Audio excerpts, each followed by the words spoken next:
Well, I decided to take my RCA 90, either 246 or 256. I'm trying to determine what it is. It's kind of hard because I don't have the schematics yet, but Tim Poliniak's grabbed me the schematics for both sets so I can do a compare and contrast.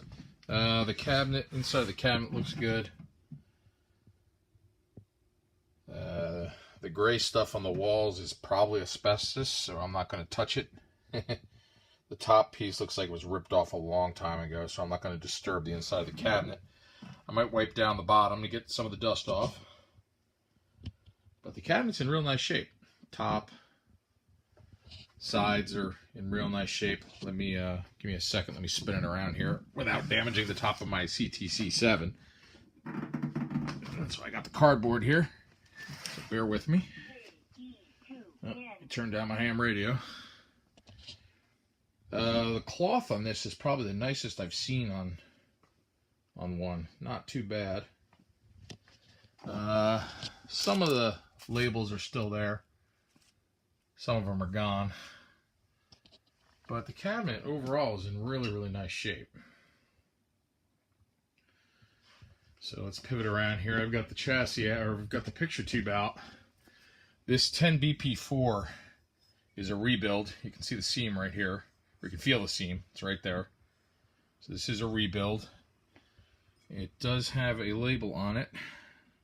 Mercury Tube Corp, Newark, New Jersey, is who rebuilt it. So the tube originally, I cannot tell what the brand was originally. I just got a shock off the picture tube because I tried to fire it up on another set. But it tests off the chart.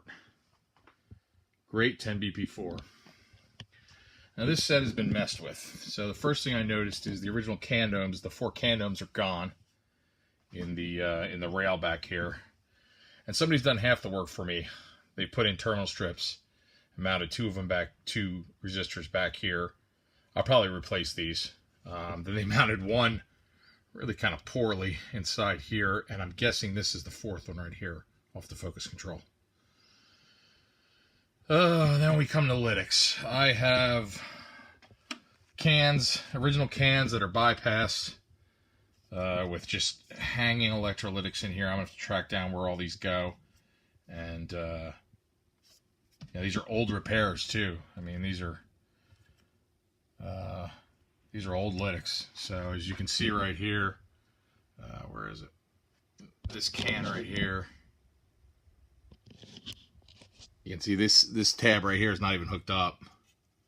So I don't even know where that value goes. I'm guessing, I don't know, I couldn't even begin to guess. So there's a negative right here off the ground, a floating ground that comes down and is this floating ground right here, which goes to this terminal, this tube right here. This is a 100 microfarad at 150. The triangle here is the one that's, the triangle one up here is the one that's disconnected. And it is something at 150. I can't read the can because it's all the way around the back. So that might be the replacement for that section right there. So there's going to be some mucking, to put it lightly, of this set. A lot of original in here, and a lot of cracked caps. I mean, a lot of these are split wide open. There's the line caps. One of them is completely just ripped in half.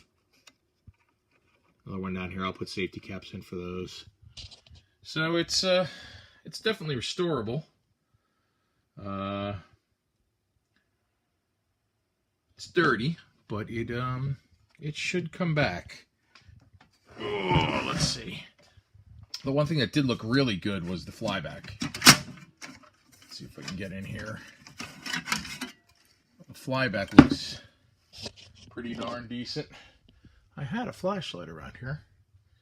Even in my really organized shop, I can't find anything. That's my GE801 over on this workbench. Let's see here. Here's your flyback.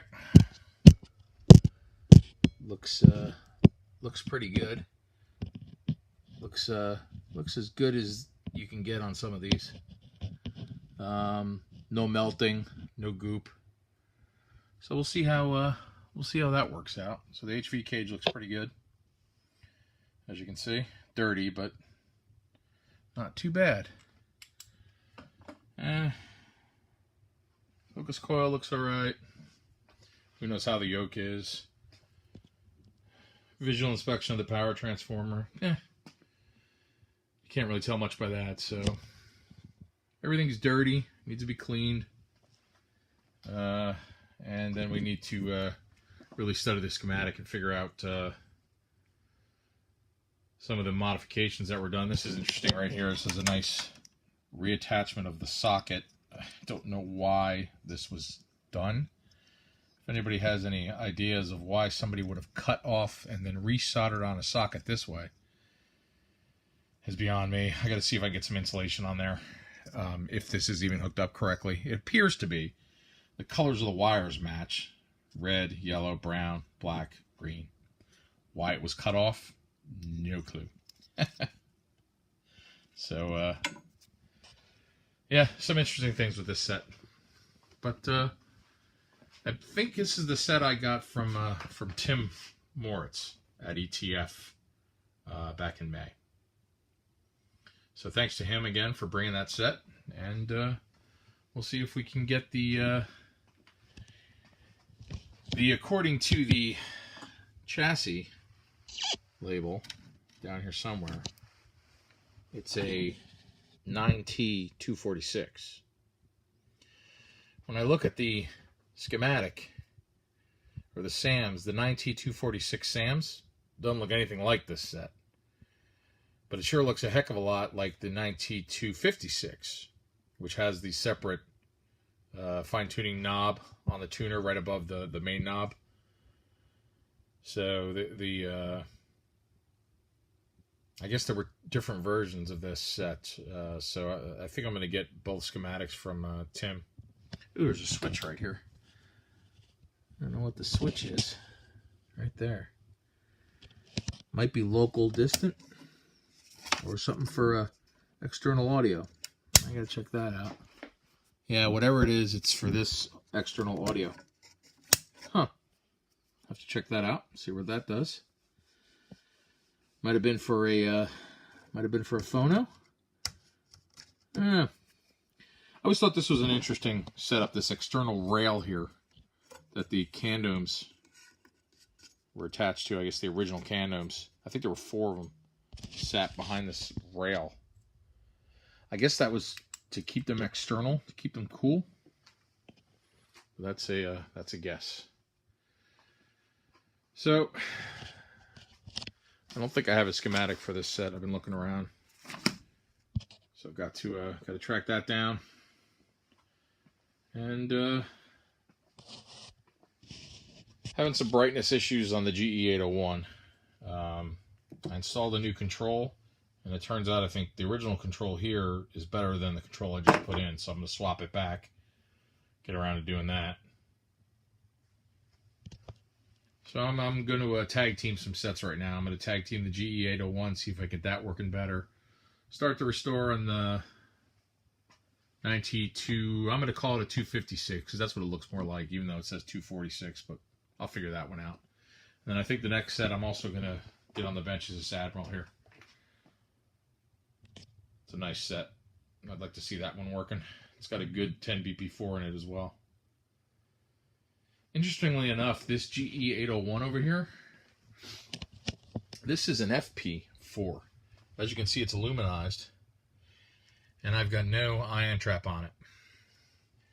Picture's never been bright, and I thought that was because of a faulty brightness contrast control, but it doesn't look like that. So I decided, well, the original schematic calls for a 10 BP4. I figured I'd put the BP4 in for that set, put it in here, throw an ion trap on it, and see if I got any picture. Well, when I throw in a 10 BP4, I can't get any raster. No picture. No matter, I have multiple ion traps here. No matter what ion trap I put on and what position I put it in, I cannot get any picture on a 10 BP4. and I don't know why. I haven't found any modifications in the set that I can see. According to my HV probe, I'm getting 8,000 volts with either tube in, and I can take all sorts of different magnets and move them around this picture tube neck, and nothing with a 10 BP4. With an FP4, I get a raster. It's a dim raster, but I get one, and you've seen it. It's just never been great. So, and it's actually worse now because of the control swap that I did. So when I put this control back in, the picture will be like it was from my previous videos. So that's what I got going on. Hope you enjoyed a little tour around the shop here, and a look at the projects I will be working on shortly.